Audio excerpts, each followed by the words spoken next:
नमस्ते दोस्तों, आप देख रहे हैं creative life style with Ratna. Holi आने वाली है और त्यौहार से पहले घर की सफाई तो बनती है, लेकिन आज मैं करने वाली हूँ सबसे पहले किचन की डीप क्लीनिंग, क्योंकि त्योहारों में सबसे ज़्यादा काम किचन में ही होता है। किचन में हमारे गुजिया, नमकीन, मिठाई वगैरह सब कुछ यहीं पर ही बनता है। तो सबसे पहले मैं किचन की ही डीप क्लीनिंग करने वाली हूँ। तो चलिए बिना टाइम वेस्ट किए आगे चलते हैं। ये मैं आपके साथ पार्ट 1 शेयर कर रही हूँ, क्योंकि वीडियो ना बहुत लंबी हो चुकी थी, तो सोचा मैं इसको 2 पार्ट में कन्वर्ट कर दूँ। तो ये मॉर्निंग का टाइम है, मॉर्निंग में 6 बज रहे हैं अभी। तो ये मैं आपको सुबह का दिखा रही हूँ। और फिर बच्चे और मेरे हस्बैंड का मैंने खाना वगैरह मैंने बना लिया था, दूध चाय वगैरह सब कुछ टिफ़िन वगैरह रेडी करके। और फिर मैं यहाँ पे 9 बजे के समथिंग में लग गई थी किचन में क्लीनिंग करने के लिए। तो ये बिफ़ोर का है जो कि मैं आपके साथ शेयर कर रही हूँ। और मैं सारा सामान ना पहले किचन से मैं बाहर रख दूँगी, क्योंकि जब तक किचन पूरा खाली नहीं होता ना तब तक क्लीनिंग भी नहीं होती है और मज़ा भी नहीं आता है सफाई करने का। तो मैं यहाँ पे जितना भी मेरा मतलब किचन का काम सामान है वो मैं बाहर निकाल दूँगी, क्योंकि मैंने खाना भी मैंने बना ही लिया था मॉर्निंग में, और मेरे झाड़ू पोंछा भी हो चुके थे। तो बस मैं लास्ट में ये किचन रहा था, तो मैं किचन की ही करने जा रही हूँ। तो यहाँ पे धीरे धीरे सामान रख रही हूँ, क्योंकि थोड़ा बहुत सामान तो ना मेरे बेटा बाहर रखवा के चला गया था। मेरी हेल्प कर दी थी उसने थोड़ी बहुत स्कूल जाने से पहले। आप जब भी किचन की सफाई करें तो एक साथ ना करें, क्योंकि उससे बहुत थकान हो जाती है। तो यहाँ पर मैं 3 भागों में इसको बांट दूँगी, क्योंकि एक दिन मैं जो मेरे नीचे की मेरी जो रेक है वो करूँगी, और एक दिन मैं करूँगी पूरा किचन काउंटर टॉप वगैरह, ऊपर से अलमीरा वगैरह सब कुछ क्लीन करना, वो मैं सब कर लूँगी। और एक दिन मैं लूँगी जितने भी मेरे किचन के कंटेनर्स हैं वो उनको मैं धो के रखूँगी, और फिर सामान वगैरह उनमें डाल के रख दूँगी। और जो मेरे काम नहीं आते हैं ना वो कंटेनर में हटा दूँगी, क्योंकि किचन छोटा है तो फिर देखिए स्पेस भी ज़रूरी है। तो जो चीज़ें अगर काम नहीं आती ना तो उन्हें हम निकाल देना चाहिए। और किचन में जब भी ना हम एक साथ, कई बार क्या होता है ना कि किचन में एक साथ लेके बैठ जाते हैं पूरा पूरा दिन, तो थकान इतनी हो जाती है कि दूसरा काम करने की इच्छा ही नहीं होती है। तो यहाँ पर मैंने ऐसे ही मतलब 3 भागों में बांट कर काम स्टार्ट किया है। सोचा होली भी आने वाली है तो क्लीनिंग कर लेते हैं। दिवाली पे की थी मैंने किचन की सफाई। तो यहाँ पे मैंने एक सॉल्यूशन बनाया है, जो थोड़ा सा लिक्विड और नींबू और मीठा सोडा डाला है मैंने इससे। ये बहुत ही वर्क करता है, आप भी ट्राई करके देखना। और यहाँ पर आप देख सकते हैं मेरी चिमनी पर कितना मतलब चिकनाहट जमी हुई है। तो वैसे तो मैं टाइम टाइम पर करती रहती हूँ, पर फिर भी कई बार थोड़ा टाइम भी लग जाता है इनको क्लीन करने में।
देखो, मैं बिना हेल्प के किसी के भी मतलब मैं खुद अकेले ही सारा काम कर रही हूँ। मतलब चेयर लगाना, ऊपर चढ़ना उतरना, डर भी लगता है कहीं गिर ना जाऊँ। तो ये सारा कुछ मतलब मैं खुद ही मैनेज कर रही हूँ और करना तो है ही, क्योंकि मेरे पास कोई हेल्पर भी नहीं है। मैं कोई मेड वगैरह कुछ भी नहीं रखती हूँ। तो और रख के भी क्या करें, क्योंकि जैसे अपन मतलब हम खुद लेडीज़ सफाई करती है ना खुद के घर की, वैसी वो नहीं करती है। वो तो बस ऊपर ऊपर से झाड़ू पोंछा मार के चली जाती है, बाकी डीप क्लीनिंग तो हमें ही करनी पड़ती है। और अगर उनके साथ खड़े रहो तब तो वो ठीक से कर लेगी, अगर इधर उधर हो गए ना तो बस वो ऐसे वैसे मतलब करके चली जाती है। तो इससे अच्छा है कि चाहे एक दिन छोड़ के एक दिन कर लो, लेकिन खुद से करो, क्योंकि जितना अच्छे से हम करेंगे ना वैसे वो नहीं करेगी। तो मुझे भी बहुत प्रॉब्लम हो रही थी, कभी नीचे उतरना कभी ऊपर चढ़ना, बार बार मतलब कपड़े को वॉश करना।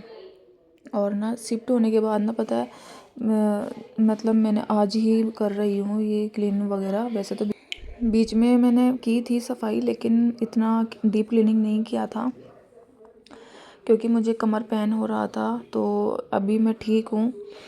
वैसे तो मुझे डॉक्टर ने मना किया है भारी वगैरह कुछ काम करने के लिए, पर देखिए अब खुद का काम तो करना ही पड़ता है ना, कोई दूसरा थोड़ी ना करेगा। और रोज़ रोज़ किसको बोले कि आप कर दो।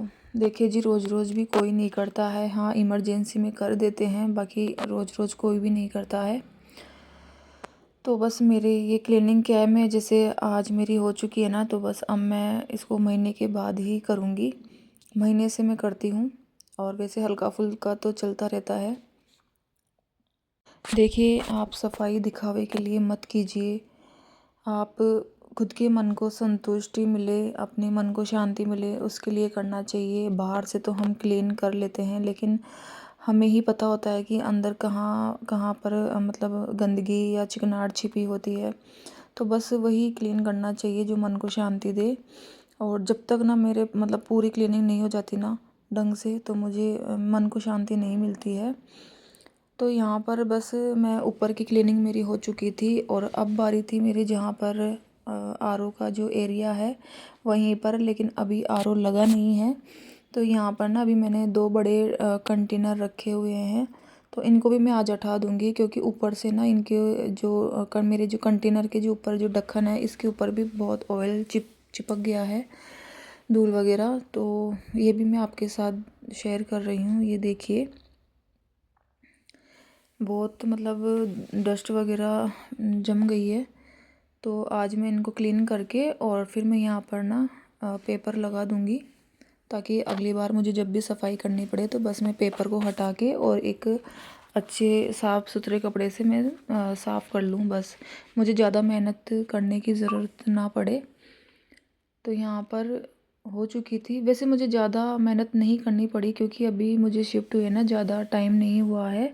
मैं दिवाली पे ही शिफ्ट हुई थी, लेकिन फिर भी ना बहुत जो जहाँ जहाँ मतलब खुला एरिया है ना वहाँ वहाँ पे बहुत गंदगी चिपक गई थी। क्योंकि हमारे किचन में हम हर चीज़ बनाते हैं, ऑयल वगैरह ये पूरा मतलब चिमनी भी है, लेकिन फिर भी ऑयल ना इधर उधर मतलब चिपक गया है। तो बस मेरी लगभग मेरी क्लीनिंग हो चुकी है, और अब मैं सारे जो मेरी अलमीरा के जो मेरे बाहर से मैं पूरा क्लीन कर दूँगी। यहाँ पे जो मैंने जो सॉल्यूशन मैंने बनाया है वही मैं यूज़ कर रही हूँ। आप चाहे तो कोलिन भी कर सकते हैं, मैंने कोलिन भी यूज़ किया है। और यहाँ ऊपर ना मतलब मेरे जितना हाथ आ रहा था ना तो वहाँ तक मैंने इसको क्लीन कर दिया था। और सोच रही हूँ कि मैं दूसरी वो जो आती है ना सीढ़ी वो मंगवा लूँ, लेकिन अभी थोड़ा बाद में मंगवाऊँगी। अभी तो मैं चेयर पे ही खड़े होके मैं कर रही हूँ। तो जहाँ जहाँ पे मेरा हाथ था ना वहाँ मैंने क्लीन कर दिया है। और ये जो टीवी चल रहा है ना ये मेरा बड़ा बेटा देख रहा है, क्योंकि उसकी एग्ज़ाम आने वाली है, तो बोर्ड के 8th क्लास की। तो वो थोड़ी देर के लिए आ गया था, तो टीवी देख रहा है। और यहाँ पे बस मेरा ऊपर से मैंने पूरा क्लीन कर लिया था। यहाँ पर नीचे बस मैं काउंटर टॉप को क्लीन कर दूँगी।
इसका फर्स्ट पार्ट मैं यहीं ख़त्म करती हूँ और दूसरा पार्ट आपको कल मिलेगा। तो आप मुझे कमेंट करके बताइएगा आपको आज का वीडियो कैसा लगा।